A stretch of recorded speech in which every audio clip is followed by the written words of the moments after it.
A melhor coisa é poder viajar e se livrar do estresse de São Paulo. Ficar numa casa ali bem perto do mar, chegar e ver que as ondas estão rolando. Foi. Boa noite, internautas. Bem-vindos a mais um programa Melhor Idade. Eu sou Alberto Chaibubi, seu amigo Bubi. Assim como nos programas anteriores em que trouxemos ótimos exemplos de vida, como Salomão Esper, que há 30, 40, 50, 60 anos é radialista da Rádio Bandeirantes. Trouxemos também aqui Alexandre Oliver e seu pai Pompeu, grandes empresários no ramo de barcos, e Noema e Norma Haddad, a nossa querida mãe do ministro da Educação. Pois bem, assim como esses importantes exemplos que eu falei, o nosso convidado de hoje fica à altura, e não estou falando dos seus 1,75 m e nem dos seus 80 anos de idade, e muito menos pelo fato dele ser irmão do nosso senador Romeu Tuma, mas sim pelo seu maravilhoso trabalho como advogado, como empresário, como representante de uma das maiores indústrias de tecidos, que é a Teca, Cama e Mesa, pelo importante papel no comércio brasileiro perante a Fiesp. Fora seu minucioso trabalho como historiador, dando não só a continuidade árabe, mas ao mundo um enorme presente em relação à cultura. Seu nome é Riscala Tuma. Boa noite, Riscala. Boa noite, Alberto. Boa noite, espectadores. Mas antes de falar com meu amigo Riscala, eu vou passar a palavra para o Paulo, para que ele nos trouxe mais uma novidade para o nosso programa. Fala, Paulo. Nós temos algumas novidades sim, Bruna, o Bubi, mas antes deixa eu mandar um beijo para a Bruna, o Cadu que está pedindo, mandar um beijo para a Bruna, e também um beijo para o meu amigo Daniel Geoffroy, que nesse momento está nos assistindo. Um grande beijo, Daniel. E na verdade, Bubi, você sabia que agora todos os internautas podem não só usar a nossa página para enviar mensagem, a nossa página aqui da Just TV, para enviar mensagem para o programa, certo, mas também o nosso novo e-mail, que é o nosso endereço eletrônico, que é o melhoridade@justtv.com.br, melhoridade tudo junto, @justtv.com.br. E essa semana nós recebemos já alguns elogios, inclusive até um vídeo. Solta o vídeo aí, por favor. Aê, Bubi, parabéns aí pelo seu programa, felicidades, tudo de bom, continue assim sempre. Um abraço aqui do seu neto, do amigo aqui, é nóis. E até mais, viu? Sucesso aí, meu. Legal o vídeo, né? Olha só o seu neto aí conectado com a gente. E se você também, internauta, se você quiser encaminhar para a gente suas mensagens, vídeos, fotos, uma piada, seja o que for, então não esquece, melhoridade@justtv.com.br. Tudo bem, Bubi? Tudo ótimo, gostei, e acho que cada dia nós devemos melhorar um pouco. Assim é a vida. Todos os dias a gente tem que aprender uma vírgula a mais e ir progredindo na vida. Agora vamos conversar um pouco com o nosso convidado e, aliás, é uma honra recebê-lo aqui. Risca Arroçala. Eu realmente recebi o seu convite e creio que é difícil definir o que é a melhor idade. Eu estou com 80 anos e a melhor idade foi sempre toda a minha vida, né? Bravo. Deus me deu saúde, possibilidade e alegria de estar convivendo com os amigos e com a sociedade. E na análise de minha vida, há pouco estávamos fazendo referências, Deus me proporcionou uma série de coisas que eu gostaria que todos tivessem a oportunidade de conhecer países diferentes e a forma de comportamento da humanidade.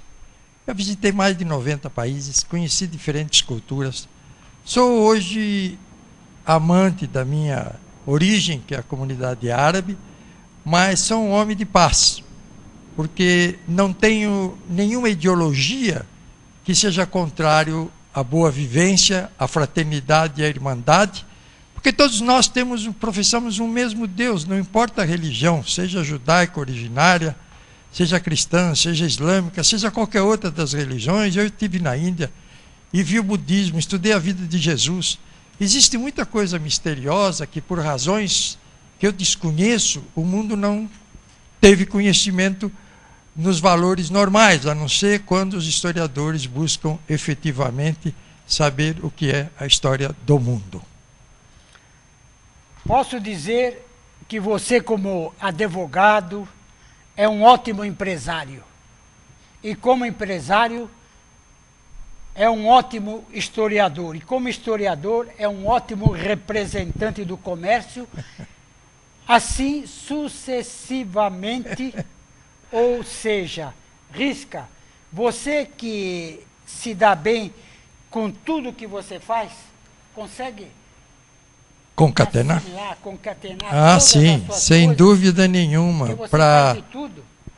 Para cada ação existe uma reação, é uma coisa natural.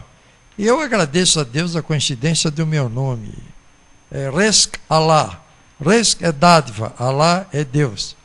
E eu me considero mesmo uma dádiva de Deus, porque sempre tive a serviço dos meus semelhantes, das minhas origens, e nem por isso deixei de ter amizade estabelecida e fixada em muitos países deste mundo com quem eu me correspondo.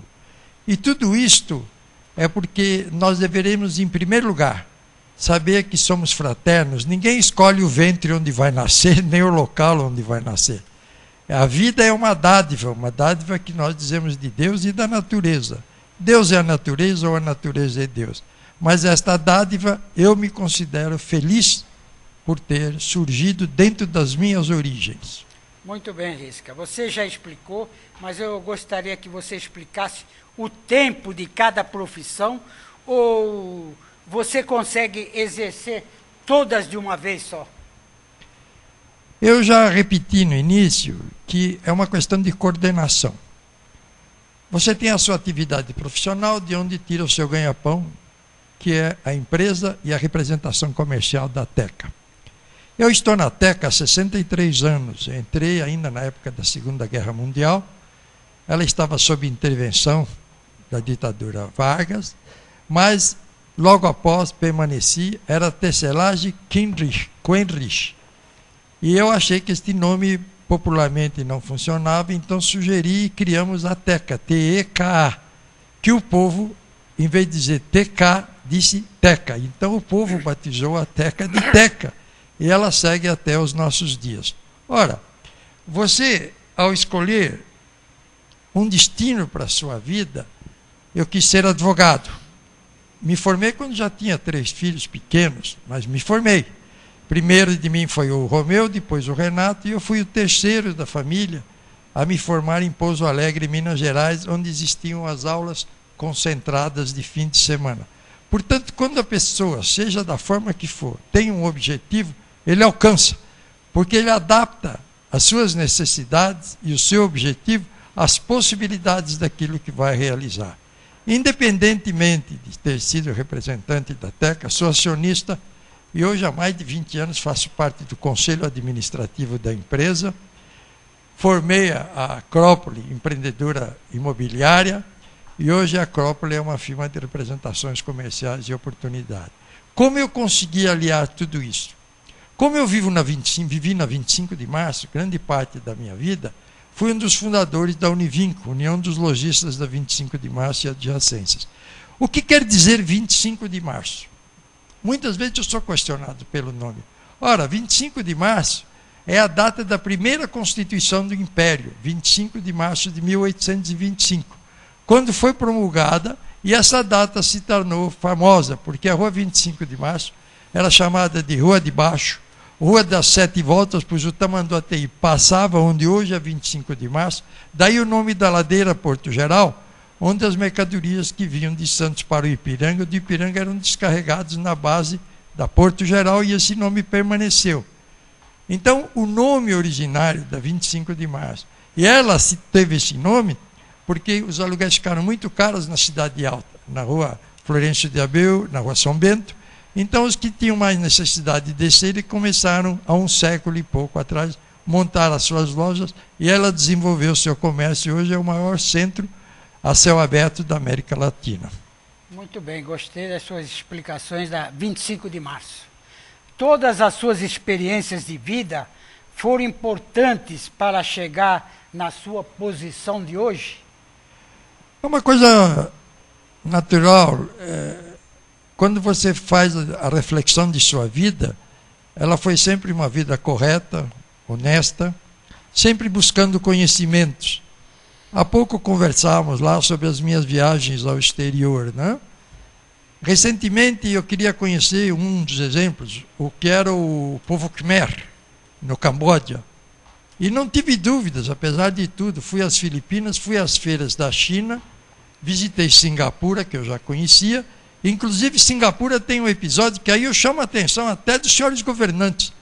Nós estávamos lá há 15, 17 anos atrás, inauguramos a área do Porto Livre do Brasil em Singapura. Para minha surpresa, no final do ano passado, eu procurei saber deste porto, que tinha a agência do Banco do Brasil. Perdemos este porto, perdemos o porto de Beirute, perdemos os portos que tínhamos em Bruxelas para o nosso café. Quer dizer, eu tenho reclamado, e ainda ontem, com o pessoal do Itamaraty, pois eu sou membro do Conselho Superior de Comércio Exterior da Fiesp, eu reclamava que não tem dado atenção para o nosso posicionamento de país exportador. Há uma quebra verdadeira. Enquanto a Receita Federal tem 30 mil funcionários, a Casex e a Cobrex tem somente 30 funcionários. Então há uma falha lamentável, e hoje nós estamos sentindo, nessa nova situação do comércio internacional, a falta que temos e que não estamos estruturados para atender a demanda da produção brasileira, seja na agricultura, na indústria e no próprio comércio. Muito bem, Risca, você é fabuloso. Como empresário, como você enxerga o Brasil comercial em relação a outros países? O Brasil teve um período áureo de comércio quando Dom João VI abriu o porto do Brasil a Portugal e Algarves. Dom Pedro I foi aquela passagem rápida, decretou a independência, mas nós tivemos a abertura do nosso comércio internacional com Dom Pedro II. Talvez muitos dos amigos não sabem que o Brasil teve a terceira frota mercante do Brasil na época de Dom Pedro II. Foi a grande reformulação, o grande início da industrialização. Posteriormente veio a República e nós crescemos. Houve um período de estágio na época do Estado Novo. Crescemos, mas não desenvolvemos a nossa atividade de presença no mundo. Teve a Segunda Guerra Mundial, nós importávamos plástico e outras coisas e vendíamos café, vendíamos açúcar e não desenvolvemos a nossa indústria. Precisou vir uma proteção para nós começarmos a pensar na nossa própria indústria. A indústria de calçados, por exemplo, que hoje é importante, ela teve a sua estrutura industrial na década de 20 para 30. A indústria têxtil nasce no Ipiranga, em grande parte com a família Jafé, que foi um dos primeiros empresários da indústria têxtil, e ela vem do Nordeste, onde nós tínhamos o seridó e os melhores, a melhor matéria-prima do mundo, e não era muito bem aproveitada. Hoje, nós estamos desenvolvidos industrialmente, tudo que se produz em qualquer país nós podemos produzir aqui, mas ainda o nosso setor de exportação é fraco e falho. Há que fazer uma reformulação geral para a presença do Brasil ser mais sentida. Não na forma sentimental de um país que expressa a comunhão de todas as raças e origens, que respeita todas as religiões, que o povo vive numa comunidade brilhante, que é dono do maior respiradouro do mundo, que é a Amazônia, e que é guardada solenemente no coração de cada brasileiro. Nós temos consciência do valor da nossa Amazônia. Nós temos consciência da nossa fronteira com os países irmãos da América Latina. E por isto, ainda recentemente até me perguntavam sobre a Bolívia e o território do Acre. O presidente Morales, numa falha de história, disse que nós compramos do imperador, na época, o território do Acre por um cavalo branco. Ele deve ter muito mal informado. O nosso imperador, por Rio Branco, pelo Barão de Rio Branco, Visconde de Rio Branco, nós pagamos 3 milhões de libras esterlina ouro naquela época. E sabendo que o imperador era admirador de cavalos brancos, o imperador Dom Pedro II quis homenageá-lo e procurou um cavalo branco e lhe mandou de presente, que hoje em Bogotá está lá como uma estátua do cavalo branco. Mas não foi permutado pelo território do Acre. Nós pagamos e muito bem pagos. Por quê? Porque a língua castelhana invadia aquela região e muitos dos brasileiros falavam castelhano porque não tinham acesso. Posteriormente, construiu-se uma grande estação de rádio de 98 MHz e aí começou-se, então, a cuidar da Amazônia, porque depois de Humboldt, em 1825, a Amazônia se tornou cobiça de todo mundo pela riqueza que ela tem, das riquezas estratégicas minerais e das riquezas para se fazer remédio. Portanto, a Amazônia é uma reserva que deve ser resguardada e será sempre resguardada pelas futuras gerações brasileiras, se Deus quiser. Muito bem, você é realmente uma enciclopédia aberta. Muita gente não sabe, você já falou 2 vezes sobre a Fiesp. Qual é o papel da Fiesp no comércio de São Paulo? A Fiesp não tem só um papel comercial, porque ela é constituída pelas indústrias de São Paulo. E nós, nas nossas reuniões de conselho, Conselho de Economia, Conselho de Comércio Exterior, as diversas comissões, vêm empresários, inclusive tem um colega da Amazônia que toda reunião nossa ele está presente e é presidente da Associação da Federação das Indústrias do Amazonas. Temos colegas que vêm de Minas Gerais, de Goiás. Portanto, a Fiesp é hoje o centro mais importante na defesa da política das empresas. Por isso que todos os visitantes do presidente da República, os ministros, constantemente estão em visita à Fiesp. Porque o Paulo Scaff dinamizou muito a atividade da Fiesp. Hoje nós temos um serviço de assistência aos operários, às escolas profissionais, e fora isso as reuniões contínuas com as exposições feitas na sede da Avenida Paulista. Portanto, ela se torna hoje um porta-voz dos mais fortes junto à presidência da República. Aí constantemente a Fiesp é visitada pelo próprio presidente Lula, como os presidentes anteriores, por seus ministros de Estado, e em todos os assuntos a Fiesp está presente, da política interna, a política tributária, a política exterior e no relacionamento entre o Brasil, o Mercosul e os outros países da América Latina. Muito bem. Agora eu vou contar a vocês mais um pedacinho do meu livro, O Homem que Nasceu para Viver 100 Anos. Aqui está o livro e mais 60 dias já estará em todas as livrarias do Brasil. O pedacinho do livro que eu contar a vocês passou-se no São Paulo Futebol Clube, no bairro do Canindé. Eu, quando tinha 13 anos, às 6 horas da manhã, eu ia para o São Paulo e lá ia patroar. Ou seja, eu sentava no barco com 2 remadores e de lá eu ia dirigindo enquanto os 2 remadores iam até o Parque São Jorge e depois voltava. Na volta, eu ganhava uma média e um pão com manteiga. Assim comecei a minha parte esportiva dentro do São Paulo Futebol Clube. Depois, eu comecei a jogar futebol no infantil, e onde eu era o titular. Depois, com o tempo, apareceu o juvenil. Aí, no juvenil, como os outros meninos já tinham mais físico, eram bem maiores, eu acabei ficando para trás. E então aproveitei o São Paulo para fazer atletismo, ou seja, fazia 100 metros rasos, fazia salto de extensão e salto de altura. Todas as vezes que o São Paulo treinava no campo, os atletas não podiam ficar em volta do campo para evitar chamar atenção enquanto eles estavam jogando. Numa das bolas que teve em disputa, um dos jogadores chutou a bola muito violentamente e ela caiu dentro do rio Tietê. O Gandula, que era o rapaz que pegava as bolas, ali no meio do Guapé, pulou para pegar a bola. Mal sabia ele que ali era fundo e, ao mesmo tempo, ele nem sabia nadar. Todos os jogadores ficaram olhando, parado ali à beira do rio, mas nenhum deles se atreveu a ir buscá-lo. Eu, quando eu vi, não pensei duas vezes. Pulei dentro do rio, puxei-lhe pelos cabelos e todos os jogadores que ali estavam acharam a minha proeza muito interessante. Ali eu me lembro de ter visto o Leônidas da Silva, o jogador que criou a bicicleta, aquela jogada fabulosa que nós chamamos de bicicleta. Estava junto com ele também o Rui, Bauer, Noronha, Remo, Gijo, Florindo, o Gijo, King, Virgílio e outros jogadores.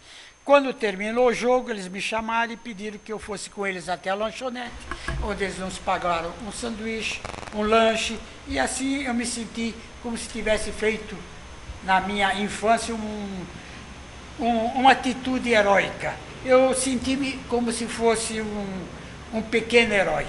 Risca, você já salvou alguém na sua vida? Salvar assim, de tirar alguém da água, alguma coisa assim, não. Eu tenho trabalho muito mais sério do que isso, que são nas ocorrências de fatos políticos que poderiam gerar matança. É evidente que se eu sou um dos fundadores da Federação de Entidades Americano-Árabes, percorri toda a América do Sul. E dentro dessa vivência dos últimos 5 anos, no Parlamento Paulista, nós criamos o CONSC, o Conselho Parlamentar de Raízes e Culturas Estrangeiras. E nesse ambiente, nós procuramos formular uma política de convivência entre todas as nacionalidades que migraram para São Paulo. São 68 nacionalidades. Desta, nós temos 20 e poucas nacionalidades representadas no CONSC. E, de outro lado, nós fundamos, para nos aproximar dos países árabes, a Federação de Entidades Americano-Árabes. Essa aproximação com os países árabes é que isso fazem 32 anos. Tivemos a primeira viagem, aí veio o problema de 73. Isso ocasionou algum problema para mim entrar na Síria, eu estava no Líbano, mas veio a autorização do presidente, entrei. De lá fomos ao Egito, em um grupo que saímos do Clube Monte Líbano, e de lá iniciamos então um trabalho, porque pouco se conhecia sobre Brasil, Argentina, Chile e assim os países, principalmente uma grande comunidade da Venezuela, em Ilha Margarita, que eram de imigrados novos, né? E isto nos levou ao quê? A tentar patrocinar uma unidade de trabalho dos países árabes. Isto veio a Liga dos Estados Árabes no Egito, e com isto, o que nós buscávamos? Uma mensagem típica brasileira, em que árabes e judeus entendessem que ambos podem ter uma vivência comum, uma atividade comum. Claro que eu tenho origem do meu sangue, tenho origem da minha... Nós fomos o berço da civilização. Nós não entramos aqui no mérito da história dos árabes, na Espanha, no norte da África, toda a cultura do Mediterrâneo e de lá para a América. Não se esqueça, Alberto, que o primeiro navegante, Colombo, o seu primeiro piloto que tinha linha de navegação era árabe, Hamid. E assim também com Cabral. Então, essa história de dizer que os ventos trouxeram, para mim individualmente não cola. Porque eles saíram, não sabiam como se chamava, chamaram o caminho das Índias, porque não sabiam onde era a Índia e onde era o Brasil. Mas a América, por isso que falaram que foi um milagre, então chamou-se Terra de Santa Cruz, porque se fixou na Bahia primeira. Mas na realidade, esses navegantes já conheciam, porque senão não teria se estabelecido conexão naquela época já com a Índia, com as Filipinas, onde a comunidade portuguesa, porque a escola de Sagres era a mais importante escola de navegação e ficava entre o Mediterrâneo e o Oceano Atlântico. Então a busca da paz, no meu entender, é salvar muitas vidas se nós conseguimos evitar a guerra. falando aqui sobre o Leônidas da Silva, o homem que inventou a bicicleta. Esse é um dos pedacinhos dos trechos que eu tenho no meu livro, que aqui está o livro, que é O Homem que Nasceu para Viver 100 Anos, brevemente nas livrarias. Agora eu pergunto ao Paulo se chegaram já alguns e-mails. Chegaram sim, Bubi. Então, Ó, inclusive tem o e-mail do Giba, da Pensamentos Ilusos, o Giba que está sempre participando aqui com a gente. Ele manda uma mensagem que ele fala: grande Bubi, parabéns pelo programa, vamos em frente que a vida é bela. E temos também um e-mail da Carmen, em que ela fala: meu filho me chamou para ver esse programa e gostei, e estou gostando muito da entrevista, parabéns pela iniciativa. E tem um e-mail enviado pelo Arthur, em que ele faz uma pergunta ao nosso convidado. Ele pergunta qual que é a diferença da sua infância para a infância dos seus netos no dia de hoje. O que é pior, a sua infância ou a infância das crianças agora? Sinceramente, eu acho que a infância do meu tempo é muito melhor que a infância de hoje. Porque nós não tínhamos tantos afazeres, televisão e outras coisas, cinema e não sei o quê, a não ser a gente ir para a escola, voltar da escola, jogar futebol. Eu morava na 25 de março, a gente formava um time para jogar contra os armênios na Rua Pajé, na Rua Santo André. Isso então mesmo. Era uma vida desprendida.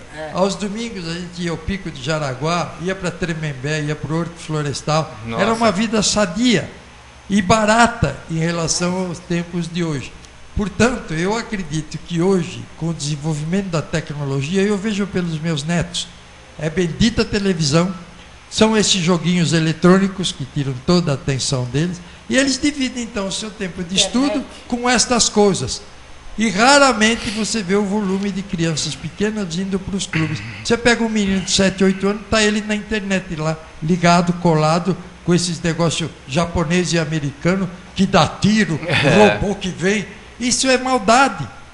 Isso é ensinar, já no inconsciente de uma criança, a conquista pela violência. Esses robôs, essas máquinas que eles mostram, eu não acho isso saudável. E, infelizmente, cada vez mais os pais vão perdendo o controle. Como é que nós podemos acreditar que uma menina de 11 anos teve um tio e ela foi grávida? Eu estava ouvindo na televisão hoje. Um menino de 5 anos com um revólver na mão mata o irmão em Minas Gerais. Quer dizer, parece que a televisão hoje não busca propagar o bem. Só assiste um canal de televisão, você só vê assassinato, morreu, enchente, casa foi levada, fome. Será que não tem nada de bom?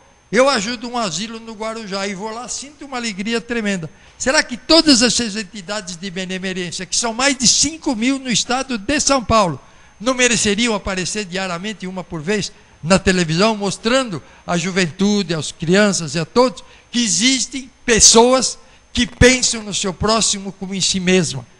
Não tem religião que nega isto.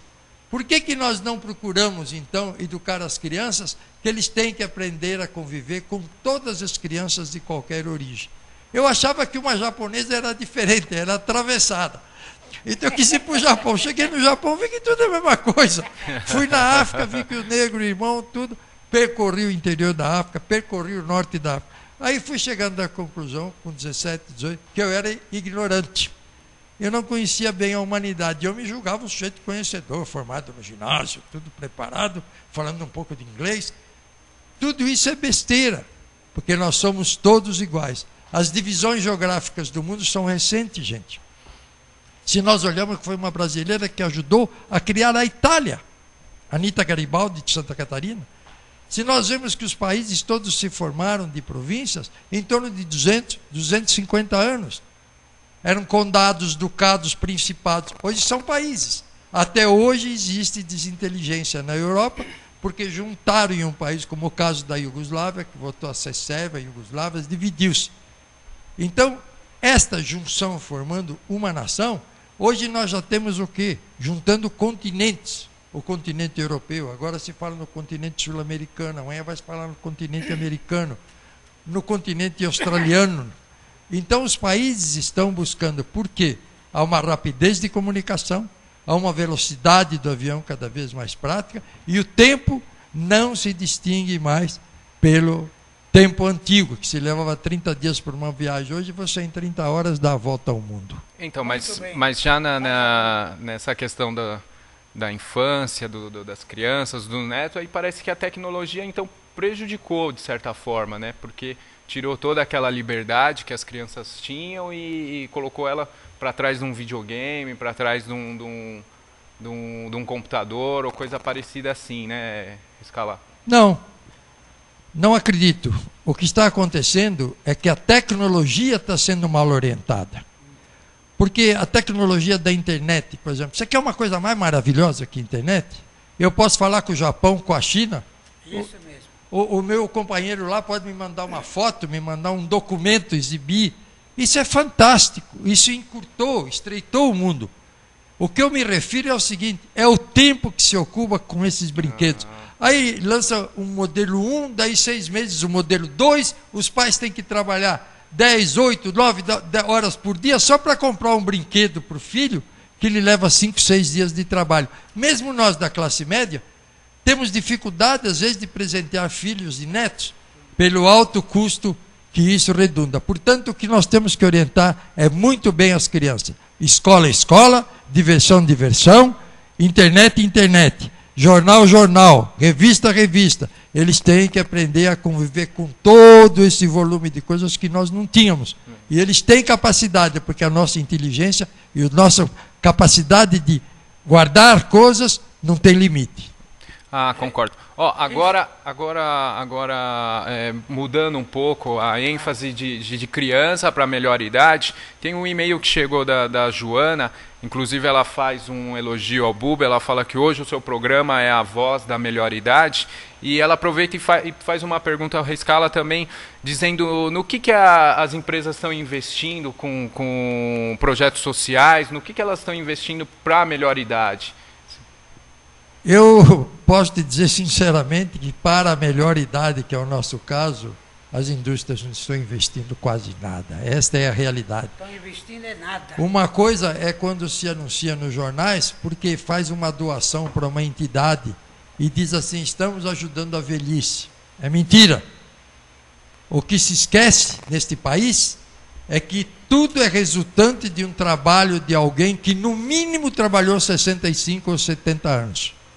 Então, esta pessoa de idade mereceria ser tratada com carinho e deveria ter a dignidade de receber um padrão de vida que não lhe permitisse somente receber centenas de reais que mal e mal pode sustentar. E outra coisa, nós estamos vendo assistência médica. Eu vou no INCOR, vou no Hospital das Clínicas, onde eu costumo visitar, é uma loucura as filas no corredor. Portanto, a assistência ao que você chama da melhor idade, é o pior tratamento. Risca, você é grande, eu realmente sou seu fã. Agora, uma pequena pausa e vamos falar sobre fábula. Giba, a fábula dessa semana foi enviada pelo grupo Pensamento e Luz 2700. Serve perfeitamente como um aprendizado para todos nós. Ela conta a história de um homem que pegou um táxi e foi direto para o aeroporto. Estávamos rodando na faixa certa, disse o passageiro do táxi, quando de repente um carro preto saltou do estacionamento na nossa frente. O motorista do táxi pisou no freio, deslizou, escapou, revirou e conseguiu escapar por um triz. O motorista do outro carro sacudiu a cabeça e começou a gritar desesperadamente para nós. Putanos, putanos! O motorista do táxi apenas sorriu e acenou para o cara. E ele fez bastante amigavelmente. Assim, eu perguntei, por que você fez isso? Este cara quase bate no seu carro e quase nos manda para o hospital. Foi quando o motorista do táxi me ensinou o que eu agora chamo a lei do caminhão de lixo. Ele explicou que muitas pessoas são como caminhões de lixo. Andam por aí carregadas de lixo, cheias de frustrações, cheias de raiva e de desapontamentos. À medida que suas pilhas de lixo crescem, elas precisam de um lugar para descarregar e às vezes descarrega sobre a gente. Não tome isso como pessoal. Apenas sorria, acene, deseje-lhe bom dia e o bem e vá em frente. Não pegue o lixo delas e espalhe sobre outras pessoas. No trabalho, em casa ou nas ruas.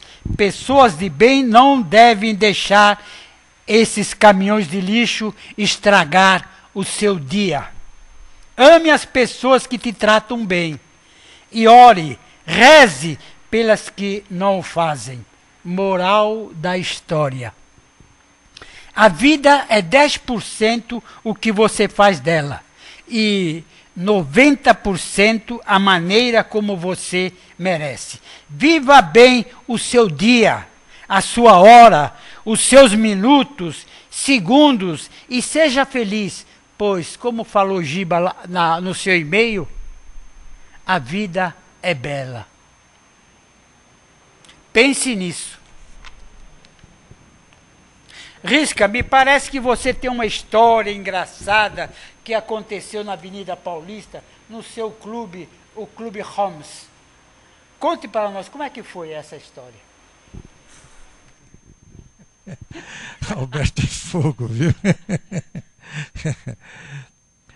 Era aquele das crianças. Eu, quando tinha 20 e poucos anos, eu fui diretor social do Clube Homes, na Avenida Paulista.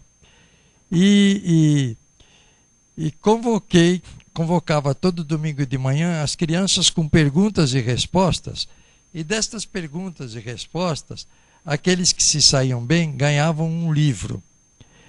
Então, um determinado momento eu disse assim, os meninos ficam fora e só vão as meninas, que agora é o horário das meninas. Nós caímos na risada, porque já com aquela idade, diversos meninos arrumaram toalha de mesa lá e se vestiram como saia, e imitando as meninas para ganhar um livrinho. Esse foi acabou se tornando um momento de muita alegria, porque você vê que já naquela tenra idade de 6 e 7 anos, né? Eles já tiveram a capacidade de se disfarçar e falando com voz de menina e tudo. Muitos momentos foram da vida, às vezes a memória nos trai. Mas eu acho que a vida é por si um momento alegre. Não importa a melhor idade. E me permite, Alberto, até dizer, a melhor idade é aquela que se aproveita mais. Bravo. Eu estou com 80 anos em plena atividade e recomendo a todos, meus amigos, não entregue a rapadura. Não fique em casa de pijama. Não fica sem saber que programa assistir na televisão. Vá à luta, vá à rua, vá a um clube. Jogue baralho, faça alguma coisa, tenha uma atividade com os amigos. Ria, chore, coma, brinca, passe fome. Você tem que passar de tudo até os últimos dias da sua vida. Porque, e se na verdade nós estamos escrevendo a nossa vida numa folha corrida cronológica que está em algum lugar?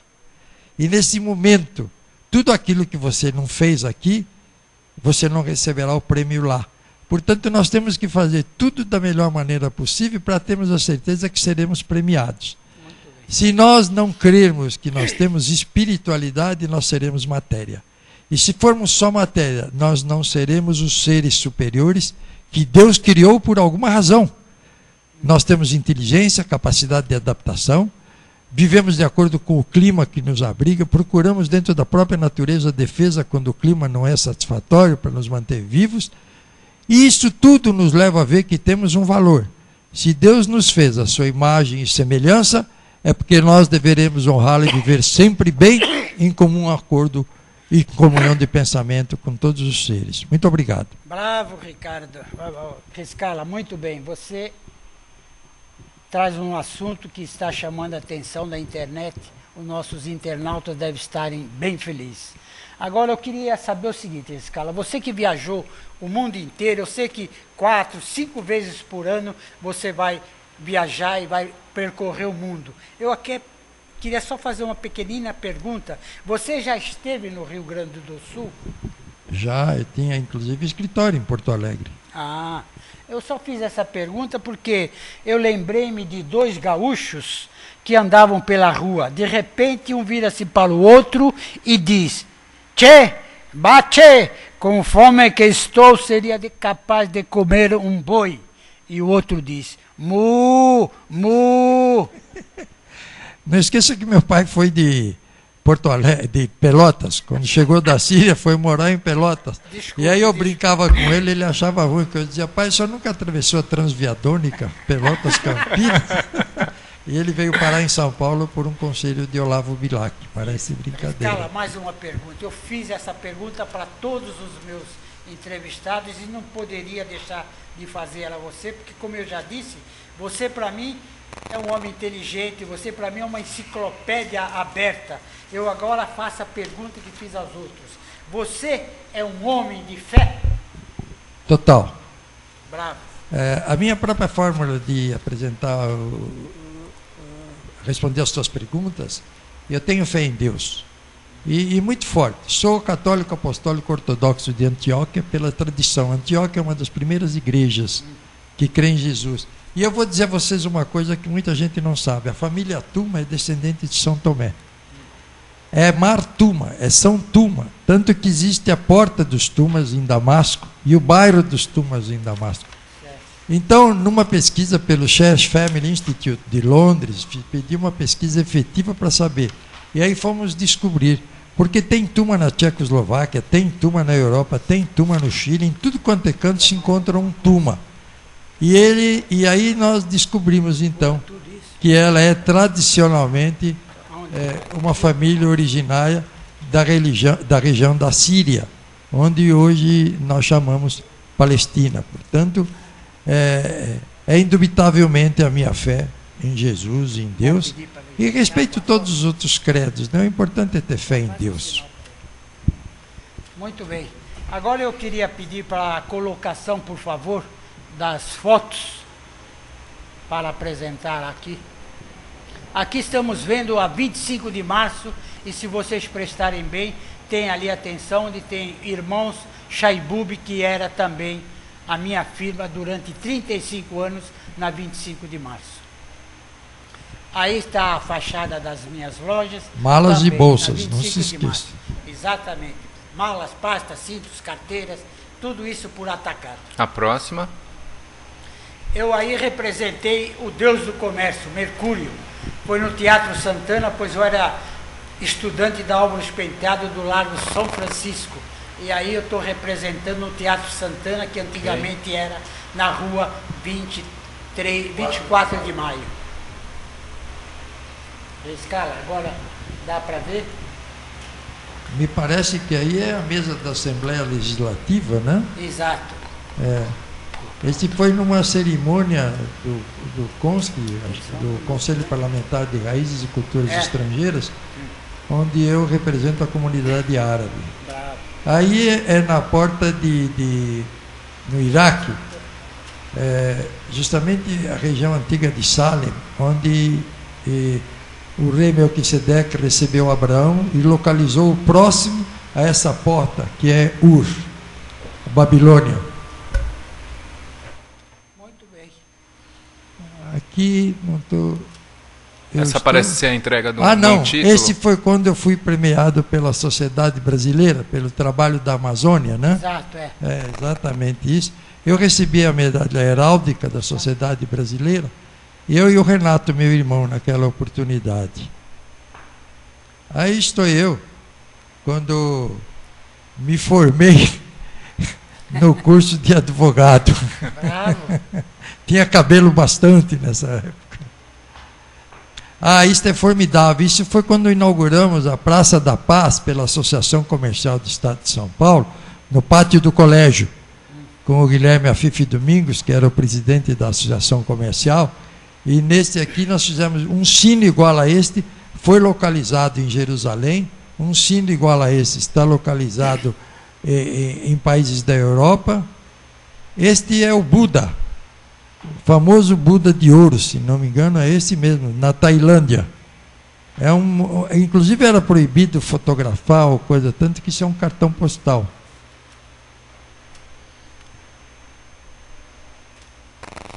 E essa? Deixa eu ver um pouquinho. Aí quando eu estou com o Sérgio Serber e o Walter, que era presidente da Assembleia Legislativa, quando nós criamos o CONSCRE, o Conselho Parlamentar de Raízes e Correios Estrangeiros.